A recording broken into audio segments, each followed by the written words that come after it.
So you found the perfect house, or what you think is a perfect house. It's got a solid price, it's in a good school district, you pray about it, some doesn't feel right. But you're tired of looking, you've been searching for a long time and you really want this to be the house. But then doors start closing, your lender denies the loan.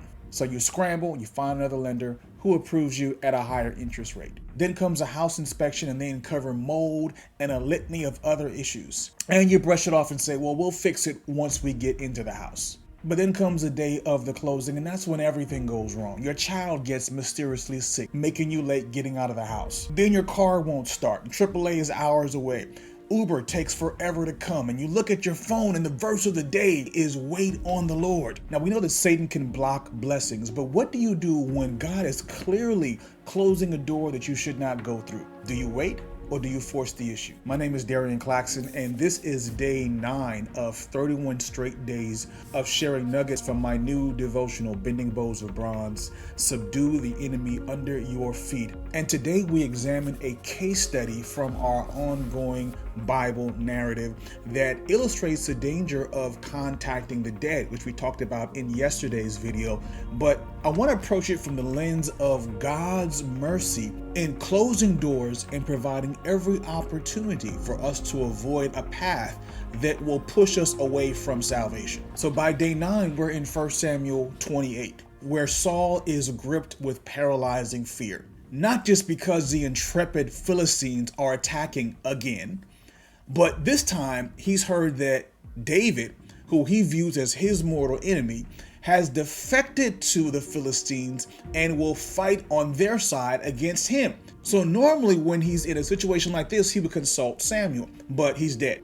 And by the end of chapter 28, we know that Saul will do the unthinkable and seek out the witch of Endor to conduct a seance so he can commune with the dead prophet, a move that will open the door to his death and the death of 3 of his sons, including Jonathan. But I want us to look at all of the barriers that God places in front of Saul in his mercy and love, knowing that Saul will barge through every single one of them. Number 1, there are no witches or mediums in the land because Saul himself has cast them out. So he inquires about where he can find someone in the outskirts. Number 2, even when he visits this woman, he knows she will not do what he asked for because she'll recognize him. So he disguises himself and goes at night. Number 3, when he encounters the woman and makes his request, she refuses by reminding him of his own decree. You know what King Saul has done. You're trying to get me hemmed up. And Saul swears by the Lord that no harm will come to her. Number 4, when he asks to bring up Samuel, she suddenly recognizes him, gets afraid, and he again assures her that she will be safe. When this apparition appears, it speaks exactly like a servant of Satan masquerading as Samuel would speak. This is a demon. This is not the real Samuel. He reminds Saul of his failures and declares that the Lord has made him his enemy. This is not how God talks. And then he prophesies that Saul will die and be with him tomorrow, which is very problematic. Even when people die, they go to heaven, because Samuel and Saul ain't going to the same place. But that's another story.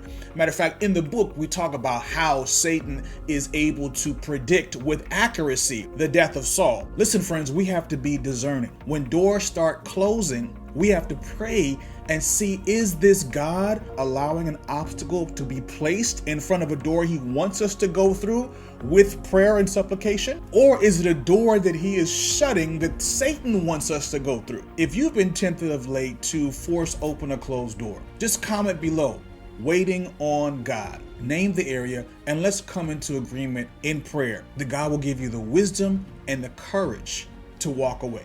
Listen, if you haven't started this journey yet, go ahead and grab the book. Matter of fact, you can get the entire 3 devotional series and other resources on leveling up your spiritual warfare by going to bendingbowsofbronze.com. Tomorrow, we'll explore a powerful tactic of recovering what the enemy has stolen from you with interest. You don't want to miss it.